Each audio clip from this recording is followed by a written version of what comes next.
Viva, está com a Hora da Verdade, um programa da Renascença e do Jornal Público. Hoje o nosso convidado é Eduardo Cordeiro, é secretário de Estado dos Assuntos Parlamentares. Eu sou a Susana Madureira Martins, comigo está a jornalista Marta Moitinho Oliveira. Bem-vindo, Eduardo Cordeiro.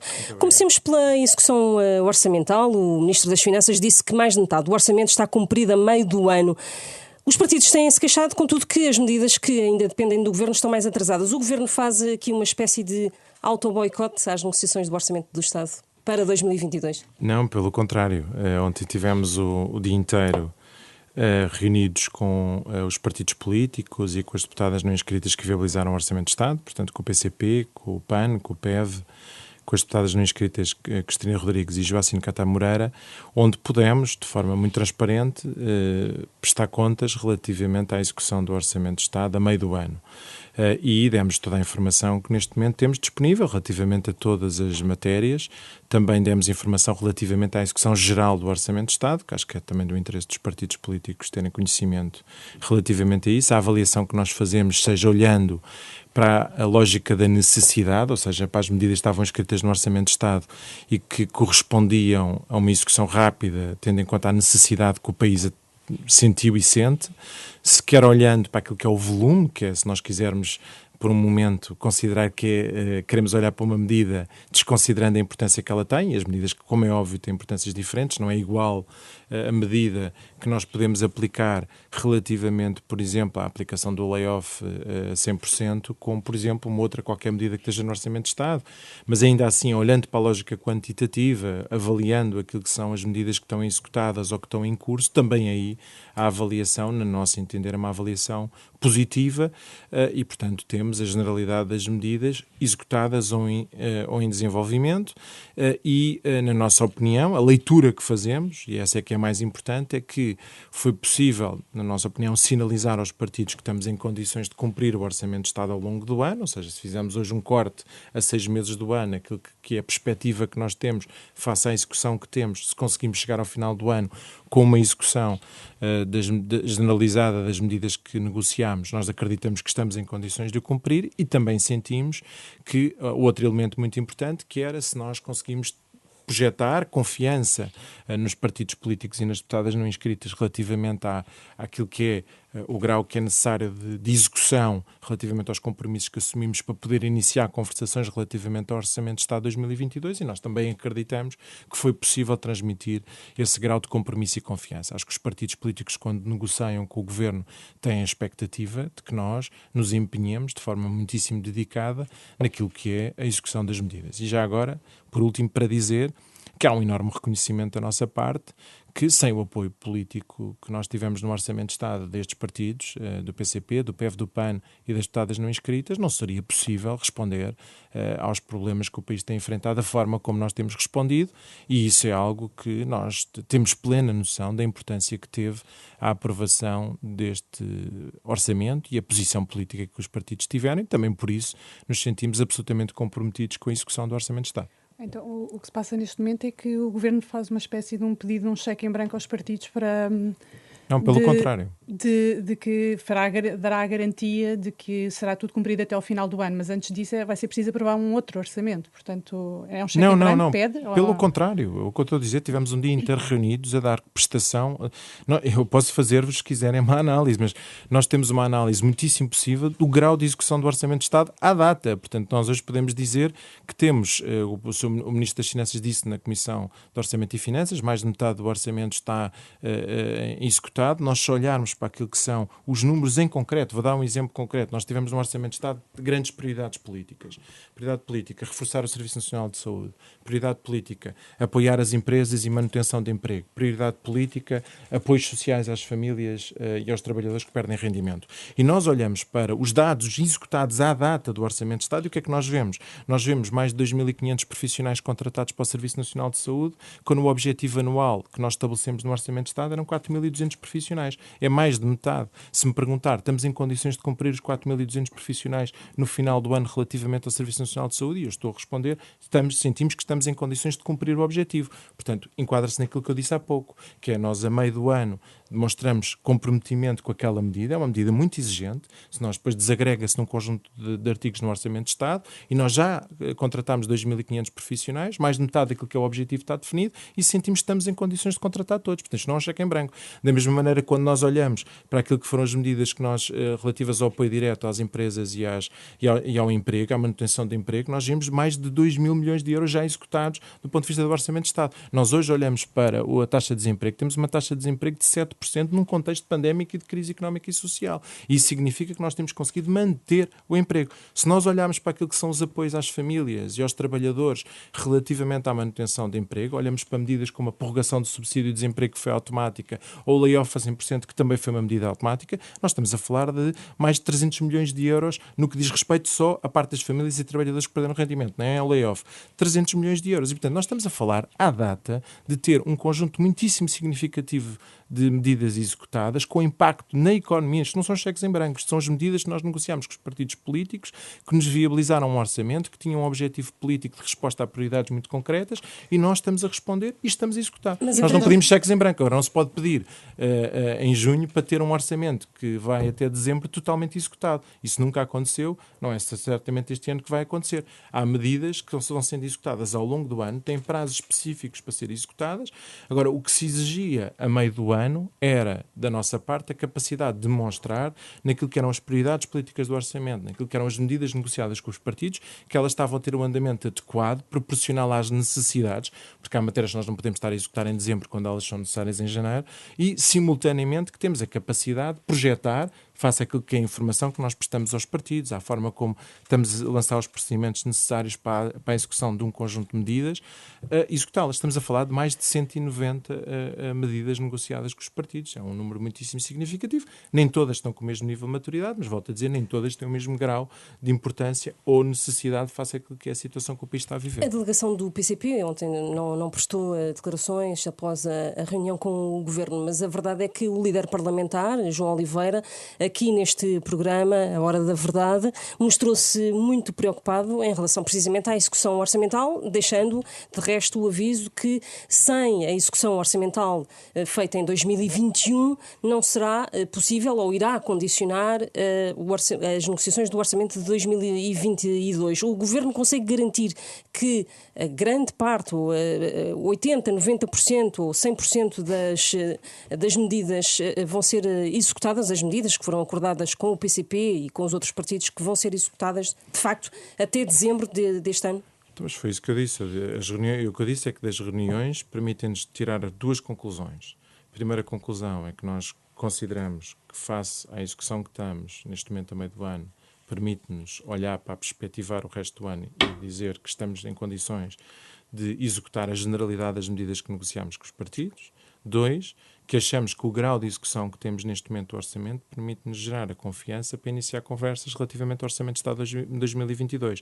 Isso não significa que não haja da parte dos partidos, e nós convivemos bem com isso, um nível de exigência grande, permanente, relativamente ao cumprimento das medidas que ainda não estão executadas ou daquelas que têm um grau de execução, no entender dos partidos, que ainda não é satisfatório. Estes partidos podem estar descansados, é isso? Faz parte do trabalho político dos partidos pressionar o Governo relativamente à execução das medidas do Orçamento de Estado ao longo do ano. Nós esperamos que essa pressão continue a existir. Vai existir, à medida que nós vamos conversando sobre o Orçamento de Estado de 2022, nós vamos ter que ir na mesma, sinalizando, fazendo pontos de situação relativamente à execução do Orçamento de Estado de 2021. E nós sabemos perfeitamente aquilo que disse e que o PCP tem transmitido e que nós subscrevemos, que a execução do Orçamento de Estado de 2021, obviamente, é traduzido, obviamente, num grau de confiança relativamente às negociações do Orçamento de Estado de 2022. E não podia ser de outra forma.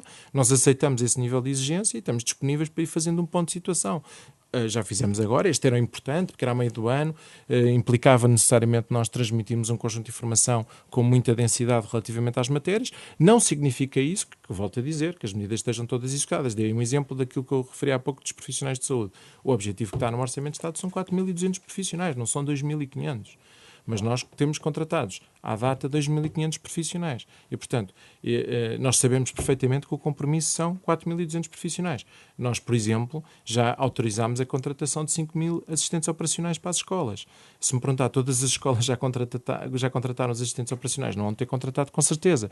Mas há um conjunto de medidas que, pela sua natureza, vão sendo executadas ao longo do ano. A questão aqui é a capacidade ou não do Governo dar as condições para elas executarem. Vou dar outro exemplo. Há uma medida muitíssimo importante que foi negociada com o PCP neste orçamento, que diz respeito à capacidade de reforçar os cuidados primários de saúde.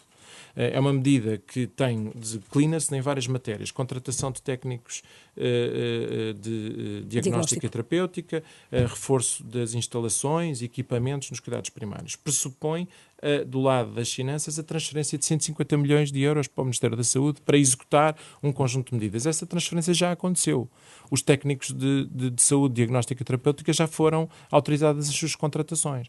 O processo, obviamente, vai ser de execução ao longo do ano. Mas não há nenhum condicionante para a não execução dessas medidas, e é uma medida de grande dimensão. Só dei este exemplo, podia dar outros, mas isto para dizer que nós sabemos perfeitamente que este orçamento respondia a prioridades muito específicas: Serviço Nacional de Saúde, apoio às empresas e manutenção de emprego, apoios sociais. E nestas três dimensões, que são dimensões, se assim quiser, um pouco mais relevantes dos objetivos do Orçamento de Estado, nós temos não só um grau de execução, na nossa opinião, relevante, não só fazendo a métrica de estarmos a meio do ano, mas também face àquilo que é a necessidade que as medidas tiveram de ser implementadas, algumas delas desde logo de 1 de janeiro de 2021 e outras tiveram que ser reinventadas, reanalisadas. Tivemos que, obviamente, ter a capacidade também de perceber que algumas respostas tiveram que ser melhoradas ao longo deste processo. Os empáticos, os apoios extraordinários, por exemplo, que estavam inscritos no Orçamento de Estado, depois tiveram que ser, obviamente, ter outro tipo de resposta ao longo destes primeiros 6 meses. Qual é que é o calendário com que o Governo está a trabalhar nas negociações do Orçamento? Agora haverá novas reuniões em julho, já com o Bloco de Esquerda também. Em setembro haverá autárquicas e há ali um período de campanha. De que forma é que isto afeta as negociações do Orçamento? Este é um ano muito difícil, porque é um ano em que nós compatibilizamos a aprovação do Orçamento de Estado com eleições autárquicas. Aquilo que nós, para já, procuramos fazer, respondendo àquilo que tem sido também essas exigências dos partidos e bem, foi antes do final da sessão legislativa e já depois do cumprido primeiro semestre deste ano, ter uma reunião de balanço da execução do Orçamento de Estado com os partidos políticos e com as deputadas que viabilizaram o orçamento. Depois do final da sessão legislativa, depois do debate do Estado da Nação, vamos então convidámos os partidos que viabilizaram o Orçamento de Estado de 2021 e convidámos também o Bloco de Esquerda para reunir relativamente à possível negociação para o Orçamento de Estado de 2022. Essas reuniões foram todas aceites. Vamos reunir ainda durante o mês de julho com esses partidos e é na reunião com os partidos que vamos estabelecer o calendário de negociação com os mesmos. E, portanto, sim, mas qual é que é a intenção do Governo? O Governo tem uma ideia do que quer fazer? Claro, nós achamos que vamos ter que trabalhar com maior afinco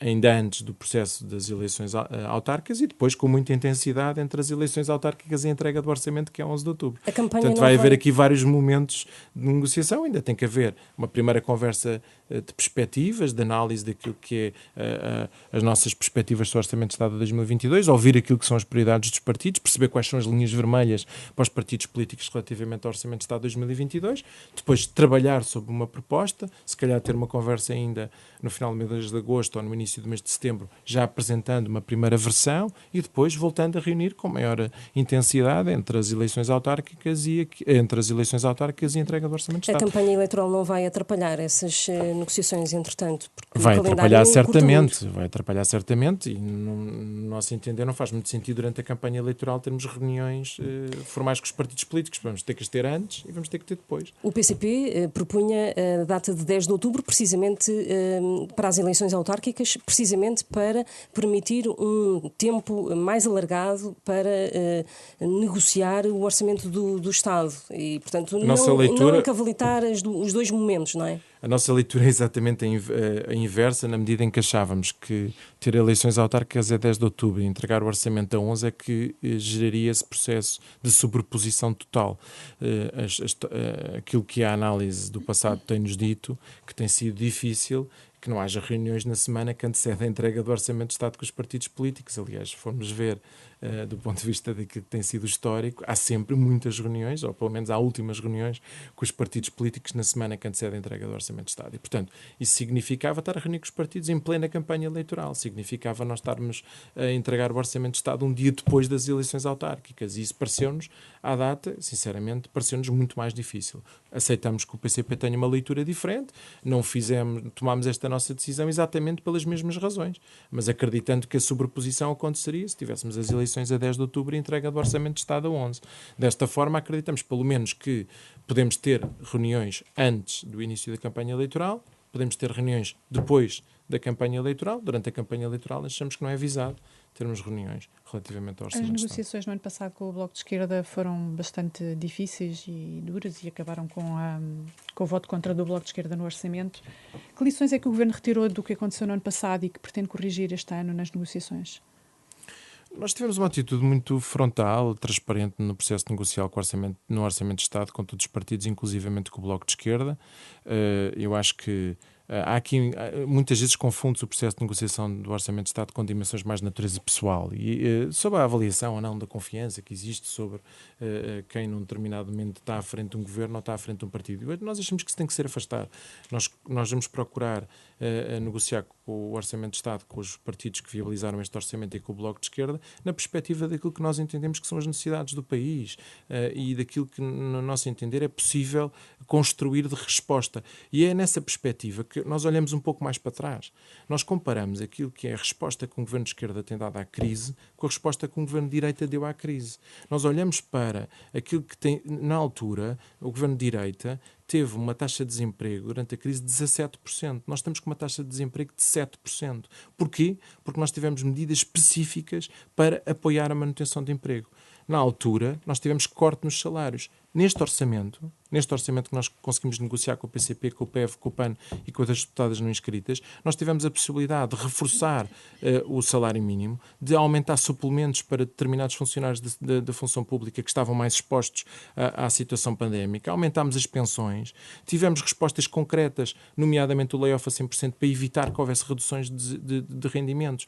Nós, na última crise, tivemos um governo a cortar o subsídio de desemprego nos montantes e na duração, e neste orçamento, que nós entendemos que é um orçamento diferente, porque permite uma resposta diferente de um governo de esquerda à crise, nós tivemos a prorrogação do subsídio de desemprego e a majoração do subsídio de desemprego.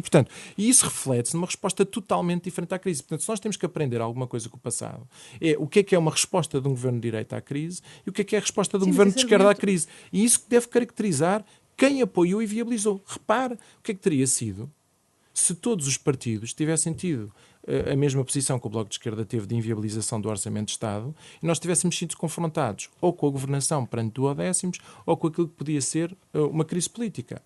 O que é que teria sido de diferente? E, portanto, e nós achamos... Não convenceu o Bloco de Esquerda no ano passado. Mas o que é que correu mal? E que quer mas no nosso entender, nós fizemos um esforço genuíno para procurar uma resposta diferente à crise por parte de um governo de esquerda, procurámos envolver os partidos políticos nessa resposta diferente de esquerda, negociámos e foi possível, houve medidas políticas que foram propostas por esses partidos, que se traduziram em algumas das respostas que eu acabei de referir, que foram muito diferentes das respostas que a direita deu no passado e, portanto, a nossa análise é, nós lamentamos que o Bloco de Esquerda não tenha estado connosco a aprovar o Orçamento de Estado e não tenha estado connosco a criar soluções para responder de forma diferente à crise. E nós, algumas das matérias que o Bloco de Esquerda hoje vem dizer que tinha razão, a verdade é esta, é que nós também demonstramos e tivemos a capacidade ao longo da gestão da crise, quando foi necessário, modificar as respostas. Isso não dá simplesmente razão, demonstra que nós temos a capacidade de o fazer. Não havia necessidade de estar contra o Orçamento de Estado, porque nós temos a capacidade ao longo do ano de ir alterando as nossas respostas. É o Bloco que tem que mudar então, é isso? Eu não digo que o Bloco tem que mudar, porque eu acho que o Governo não tem essa arrogância na análise que faz as negociações. Não existe esse processo. O Bloco de Esquerda fez a sua análise política, que é legítima, o Governo fez a sua análise política. Agora, não posso simplesmente dizer que o Governo não está confortável com o tipo de resposta que procurou ter relativamente à crise, quando comparada com aquilo que foi a resposta que existiu no passado. E aquilo que nós vamos procurar fazer genuinamente é procurar ter o máximo de apoio possível para continuar a ter uma resposta diferente, porque nós entendemos que a crise ainda não passou, nós entendemos que a recuperação do país é algo que demora necessariamente um período de tempo alargado e, portanto, vai necessariamente implicar o próximo ano e provavelmente o ano seguinte. Hoje nós temos respostas diferentes, porque nós não só tivemos um orçamento de Estado que nos permitiu responder de forma diferente à crise, como a partir do próximo ano temos respostas europeias, nas quais o Governo também participou para a sua construção, que nos permitem também ter uma resposta diferente à crise. E para nós é muito importante o envolvimento do Bloco de Esquerda neste processo. E nós estamos disponíveis, como sempre tivemos, para procurar respostas. Agora, nem sempre nós nos entendemos. O que importa é a capacidade, no final, ter uma solução. E nós agradecemos, obviamente, aos partidos políticos que estiveram connosco e que negociaram connosco medidas. Muitas dessas medidas aconteceram porque esses partidos as propuseram e porque nós aceitámos e porque nos permitiam responder de uma forma diferente. E volto a dizer, eu não quero dizer o Governo teve razão, o Bloco de Esquerda teve razão, porque essa é uma conversa sempre muito relativa, porque é muito normal que o Governo avalie que procurou fazer o que foi possível e o Bloco de Esquerda tenha a sua avaliação política. Agora, há uma coisa que eu também lhe digo, quer dizer, nós sabemos e hoje possivelmente conseguimos demonstrar que a resposta é muito diferente das respostas que existiram no passado e que se não fosse desta forma, se não fosse um governo de esquerda a governar o país nesta altura, provavelmente tínhamos respostas diferentes. Desde logo, analisando para aquilo que foi a posição que, por exemplo, o líder da oposição teve relativamente ao aumento do salário mínimo. E, portanto, se me disser, mas o nível de exigência é maior, podíamos ainda ter tido mais respostas, podíamos ter feito muita coisa. A verdade é que nós comparamos a resposta que nós tivemos à crise com a resposta que a direita teve e a resposta que nós temos, e face ao contexto que nós hoje vivemos, identificamos sempre necessidades. As necessidades são sempre maiores do que a capacidade de muitas vezes nós encontrarmos respostas. Nós temos plena noção disso, mas também não podemos dizer que não tivemos uma preocupação grande naquilo que foram as prioridades que há pouco definimos. Mas à luz do que aconteceu nas negociações do Orçamento de 2021, é possível ir para estas negociações com o Bloco de Esquerda sem o Governo estar de pé atrás? Perfeitamente. É possível? Perfeitamente. O Governo não está de pé atrás. O Governo está disponível para um entendimento com o Bloco de Esquerda, se assim o Bloco de Esquerda também o desejar. Para isso, necessariamente implica que os partidos se entendam relativamente àquilo que são as medidas que desejam. E volto a dizer, é legítimo que os partidos tenham perspectivas diferentes. Agora, do nosso lado, a perspectiva que temos é que conseguimos um conjunto de respostas muito importantes para as famílias, para as empresas, para os trabalhadores, não perderem rendimento. Procurámos que esta fosse uma resposta em que, apesar de todo o contexto de enorme dificuldade que estamos a viver, do ponto de vista pandémico, do ponto de vista social, que criar aqui uma barreira de segurança relativamente àquilo que era o aumento do desemprego, a diminuição do rendimento das famílias e, volto a dizer, foi feito um caminho até pelo contrário, aumento do salário mínimo, aumento das pensões, a preocupação de não perda de rendimento no que diz respeito ao IEF. Isso foram medidas que foram negociadas com os partidos políticos e que nos permitiram ter uma resposta diferente à crise. E, volto a dizer, o orçamento é uma peça de um conjunto mais vasto de instrumentos que existem para responder à recuperação do país. Qual é que é o calendário certo para o Governo para discutir matérias laborais no Parlamento? Tem havido aí um desencontro entre as vontades do PCP, nomeadamente, e as do Governo nesta matéria? O Governo já teve a oportunidade publicamente de dar nota de que está a ultimar aquilo que é uma proposta que vai levar à concertação social. Apresentou o Livro Verde, as conclusões do Livro Verde, colocou o Livro Verde à discussão. Quer dizer, isso é desde logo um sinal daquilo que se pretende. Depois vai apresentar uma proposta para responder a muitas das conclusões que foi possível tirar do Livro Verde. Também resultam de conclusões que nós temos em relação a fragilidades que o nosso país tem, e a crise veio expor ainda mais um conjunto de fragilidades, e o Governo sinalizou um conjunto de áreas de intervenção, vai fazer uma proposta, vai colocá-la à concertação social para depois a seguir o seu rumo legislativo e que acabará necessariamente no Parlamento. Vai fazer proposta na concertação quando? O calendário que tem sido anunciado pelo Ministério do Trabalho e da Segurança Social, eu não tenho em concreto essa informação, acho que a Sra. Ministra do Trabalho deve prestar essa informação, mas é um trabalho que está a decorrer neste momento do ponto de vista da construção da proposta do Governo, para ultimar essa apresentação, para depois seguir o processo legislativo. Nós já tivemos a oportunidade no Parlamento de sinalizar isso. Ainda este ano é possível? Creio que ainda este ano é possível? Acredito que seja durante este ano que isso vai acontecer. Esse era o calendário lógico. Tendo em conta aquilo que é o percurso do processo, o calendário lógico seria, ainda este ano, apresentar uma proposta, levar à consultação social, da consultação social seguir o processo legislativo para o Parlamento e depois juntar-se a um conjunto de outras propostas que os partidos políticos têm no Parlamento, no sentido de ter, no âmbito parlamentar, uma discussão alargada, uma negociação alargada sobre um conjunto de temas. Quer dizer, do lado do Governo, o Governo já sinalizou que tem a ver com a questão da precariedade, da conciliação, das questões das plataformas digitais, um conjunto de temas que nós entendemos que faz sentido alterar, corrigir face às fragilidades que foram detectadas no contexto já mais alargado, mais já de trás, mas que a crise veio ainda expor mais. Relativamente à pandemia, tínhamos aqui algumas perguntas para lhe fazer e queríamos começar por uma, que é, o Reino Unido tem já um dia que escolheu, que é o Dia da Libertação, que é o dia 19 deste mês. Portugal já tem um Dia da Libertação? Não, ainda não tem. Todos desejamos, mas ainda não tem. Nós temos tido sob essa perspectiva, eu acho que hoje temos um conjunto de sinais positivos, apesar de nós estarmos a crescer o número de casos do ponto de vista diário e há naturalmente uma relação do crescimento do número de casos com o número de pessoas internadas em cuidados intensivos. Eu olho um bocadinho para a minha região, com quem eu tenho mais responsabilidade do ponto de vista político de acompanhar, vejo que está a haver um abrandamento na taxa de crescimento. Isso pode significar de forma positiva que estamos-nos a aproximar no pico na região de Lisboa, e se assim for, significa que dificilmente vamos viver períodos tão difíceis como os que já vivemos este ano. O pico será este mês? Não lhe consigo antecipar, eu não tenho essa capacidade de previsão, mas o que eu noto é que está a haver um abrandamento na taxa de crescimento semanal e, portanto, tendencialmente vamos nos aproximar, pelo menos há 4 semanas que está a abrandar a taxa de crescimento do número de casos. Isso não diminui, obviamente, a pressão do dia-a-dia, porque a saúde pública está muito pressionada pelo número de contactos que tem que fazer todos os dias para isolar os casos positivos e os contactos de proximidade.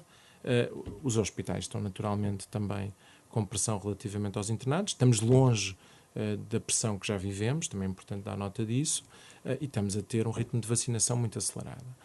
Quando nós hoje olhamos para o ritmo de vacinação, olhamos para aquilo que é o volume de testagem que nós estamos a ter e que foi incentivado agora com estas medidas relativamente à exigência do certificado de vacinação à testagem, quando olhamos para a taxa de crescimento que tem vindo a abrandar, há perspectivas positivas de que nós, à medida que vamos avançando, conseguiremos, se calhar, assumir com maior liberdade qual é que é o dia a partir do qual as medidas restritivas deixam de entrar em vigor. Para já temos tido uma abordagem gradual, progressiva.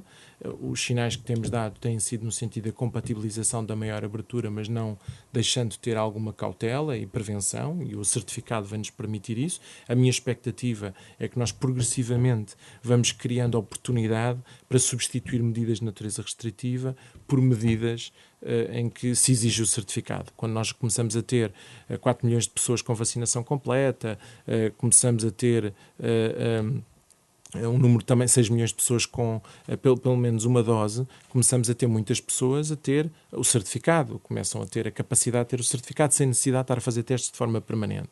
Isto significa também que um conjunto de medidas que nós vamos introduzindo vão se tornando neutrais. E isso faz o lado positivo, vai pressionando as pessoas que ainda não têm vacinação a procurar vacinar-se, se a vacinação já estiver disponível, ou pelo menos a testar-se. O Governo também avançou com aquela medida da comparticipação a 100% dos testes, pelo menos 4 testes por mês para todas as pessoas. Há concelhos onde têm oferecido os testes a todas as pessoas e, portanto, tudo isto cria uma dinâmica que é uma aprendizagem. Eu sei que é muito difícil, as pessoas estão cansadas, especialmente porque têm havido regras novas com alguma frequência, mas eu hoje posso dizer com alguma segurança que a perspectiva é uma perspectiva positiva. Ainda não, acho que nós não estamos em condições de fazer o que o Reino Unido fez, porque nós não dominamos ainda todas as variáveis, temos tido um crescimento grande e nós temos sentido sempre que, às vezes, projetar uma imagem de enorme libertação gera um efeito depois de relaxo relativamente à aplicação das medidas. E nós não desejamos isso, desejamos que as pessoas tenham um nível de prevenção elevado até ao momento em que seja possível anunciar uma medida com essas características. Tendo em conta tudo isso que disse, é previsível que a matriz de risco possa ser alterada após a próxima reunião do Infarmed no final do mês, dia 27. Em agosto, a percentagem de população vacinada também já será maior e é possível dar nessa altura uma resposta ao que tem sido pedido pelo Presidente da República de alteração da matriz de risco? Repare, eu sobre isso gostava de dar a minha opinião sobre a avaliação da matriz de risco. A matriz de risco, na realidade, tem duas dimensões, a incidência e a taxa de crescimento, o R. E realmente a incidência demora bastante tempo a ser recuperada. Portanto, quando nós atingimos, como estamos a falar de números absolutos, número de casos nos últimos 14 dias por 100 mil habitantes. Quando nós estamos com um número muito elevado, mesmo que a taxa de crescimento de uma semana para a outra seja de 1%, nós continuamos com um volume muito grande. Portanto, a incidência demora muito tempo a recuperar. E, nesse sentido, poderemos chegar à circunstância de ter o país com um nível de proteção muito elevado, mas ainda estar a algumas semanas da incidência voltar a níveis reduzidos.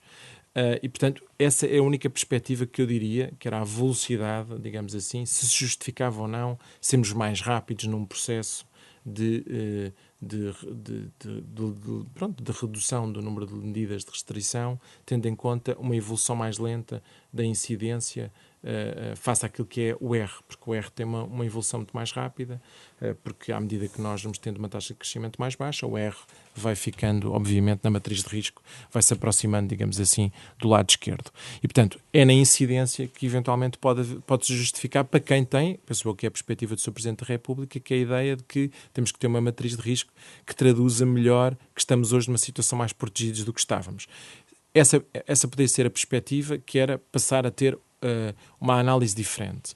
Ainda assim, aquilo que nós temos que também ter em perspectiva, eu acho que isto importa, é que nós temos-nos avaliado pela forma como nos avaliam. Ou seja, nós não temos uma matriz de risco diferente da matriz de risco que os outros países têm. Nós não temos uma matriz de risco diferente da forma como os outros países nos olham. E isso, eu não sei se é assim tão negativo, nós estarmos-nos a ver num determinado momento como todos nos veem. Porque estarmos também a criar uma ilusão e estarmos nós próprios a olhar para a situação de uma forma diferente, quando os outros países olham para nós de uma determinada maneira, também pode gerar aqui um efeito que não é necessariamente positivo e alguma incompreensão relativamente à forma como nos avaliam. E, portanto, compreendendo a questão do Sr. Presidente da República, interessado em saber qual é a avaliação que os epidemiologistas e que os especialistas fazem na reunião do Infarmed, tende a achar que o Governo tem tido o cuidado e a cautela de ir estando alinhado, não é o Governo, porque acaba por ser a DGS, estar alinhada com aquilo que é a matriz de avaliação europeia. E, portanto, eu acho que essa tem sido a preocupação central, não só reportar informação, como receber informação, como ter um grau de comparabilidade. Portanto, agora, não é previsível uma alteração à matriz de risco? Não sei, quer dizer, eu estou curioso para perceber essa discussão relativamente ao Infarmed. Acho que é interessante, os especialistas, e nomeadamente a DGS, deverão ter opinião sobre essa perspectiva. Acho que nós devemos, mais uma vez, ter atenção e cuidado à forma como ouvimos e seguimos as orientações da comunidade científica e médica. Acho que o Governo tem tido este cuidado, sempre de o fazer. Percebo a questão, acho que vale a pena nós, se calhar, percebermos que da forma como nós construímos as medidas, nós, independentemente da matriz de risco, a matriz de risco depois traduz-se em medidas.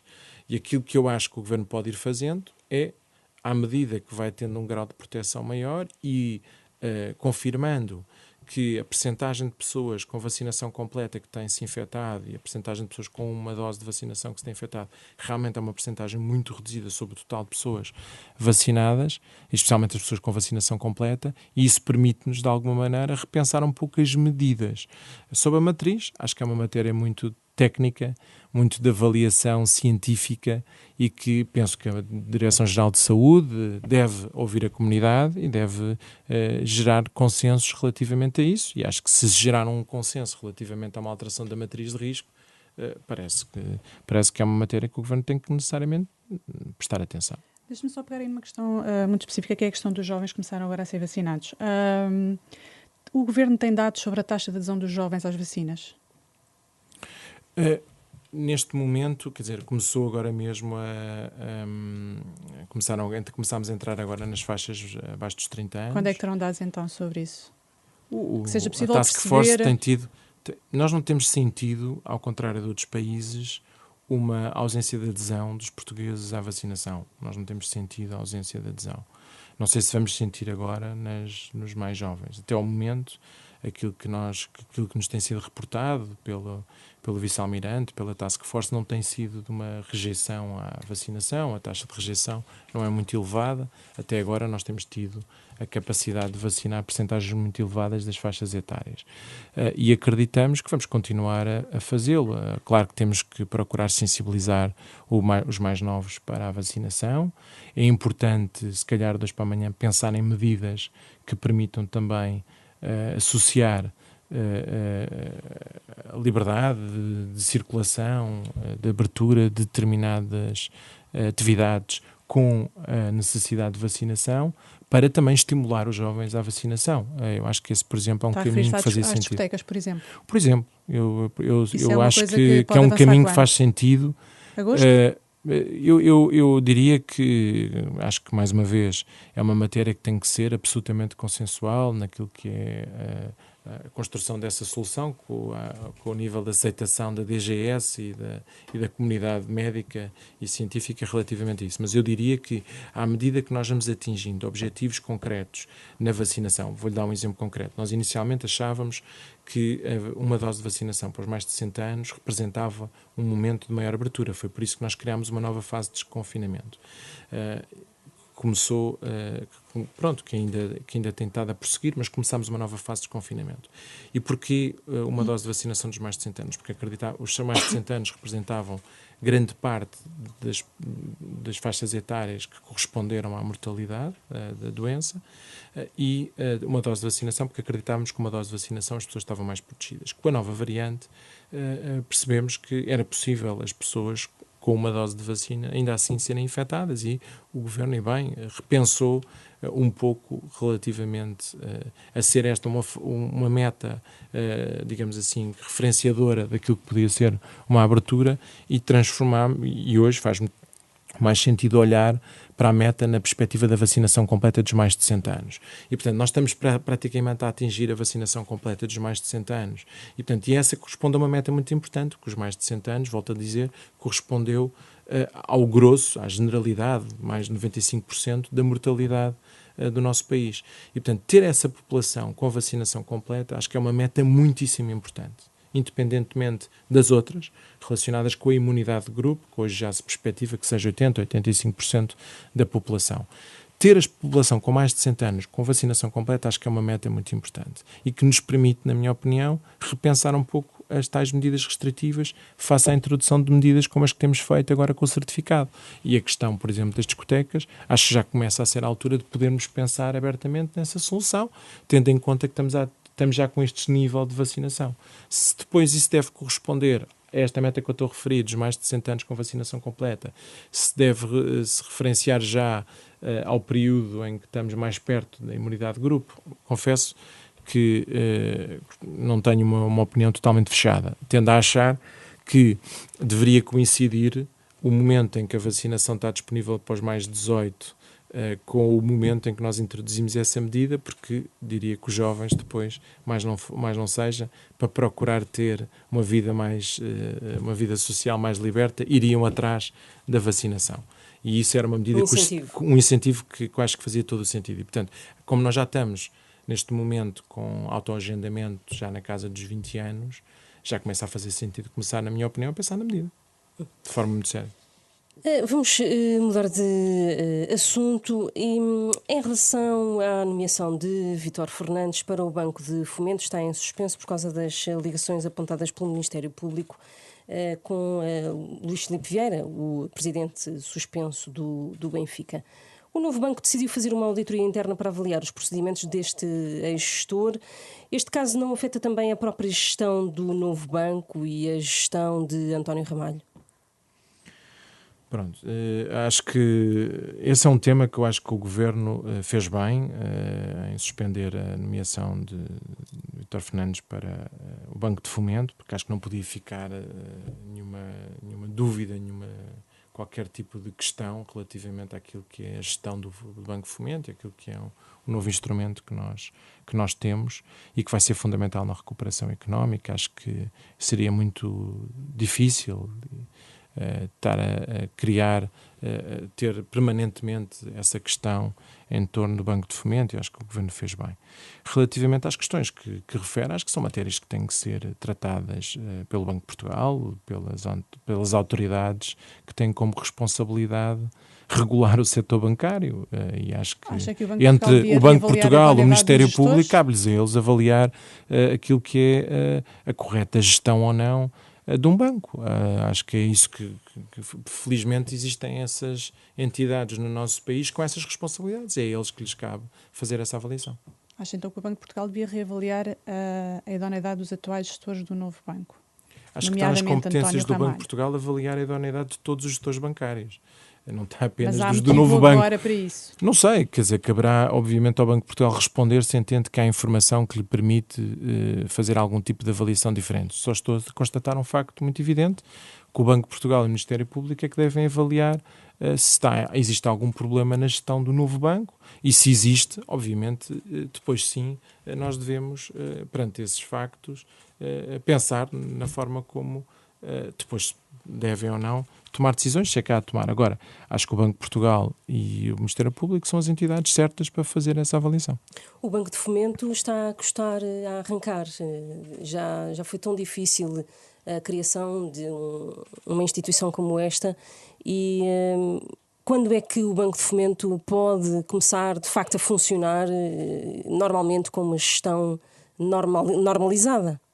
Eu penso que o momento é este, é o momento atual, é o momento em que é necessário, é o momento em que nós temos um conjunto. Ainda ontem o Sr. Ministro da Economia reforçou as respostas que nós temos dado ao nível do financiamento às empresas, em particular um tema sensível, que é o tema das moratórias, e eu acho que o Banco de Fomento estará a funcionar no momento em que ele é mais necessário, que é esta fase de recuperação que nós estamos a viver, a compatibilização deste período com os instrumentos europeus que entretanto foram criados, e portanto é o momento certo, é o momento em que o Banco de Fomento vai existir. Repare que é um novo instrumento que nós temos, que felizmente foi criado pelo Governo, e que vai ter uma importância muito grande na recuperação económica, e que eu acho que progressivamente vai ganhar o seu espaço. Acho que há um conjunto de soluções que estão criadas, este é um momento particularmente importante para criar esse elemento de confiança para a recuperação económica do país.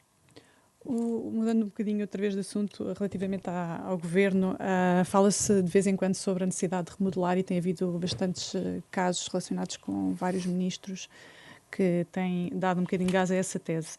Faz mais sentido remodelar agora ou depois das autárquicas? De facto, há cansaço no Governo, há dificuldade em gerir pastas muito importantes? Como é que está a moral dentro do Governo, digamos assim? O Governo está totalmente empenhado no combate à pandemia e na recuperação económica. Nós estamos a viver um período exigente do ponto de vista de governação. Repare, nós estamos a falar de um Governo que está a combater uma das maiores crises económicas que o país teve, que foi uma consequência de uma pandemia muito difícil, que o mundo inteiro está a combater e o nosso país também. Coincidimos todo esse combate com a presidência portuguesa da União Europeia no primeiro semestre deste ano, em que felizmente houve um grau de compromisso muito grande do Governo Nacional e foram possíveis um conjunto de soluções, não só para o nosso país. Ainda ontem tivemos o PRR aprovado no Ecofin, mas também para toda a União Europeia, a aprovação da PAC, a possibilidade de termos o certificado digital a funcionar. Isso envolveu, obviamente, muito trabalho dos membros do Governo, dos ministros, que tiveram que presidir às suas áreas setoriais. E repare, não é fácil, é um período muitíssimo exigente. E um período muito exigente traduz-se naturalmente um maior desgaste naquilo que é a governação. Naturalmente isso é visto muitas vezes de forma exterior, imediatamente, com a necessidade de haver uma consequência. Do lado do Governo não, quer dizer, porque o Governo está empenhado todos os dias em responder aos problemas que nós vamos sentindo.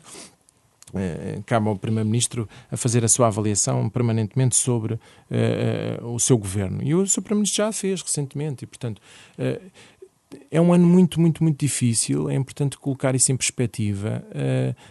Não é fácil a capacidade de gerir simultaneamente todos estes desafios.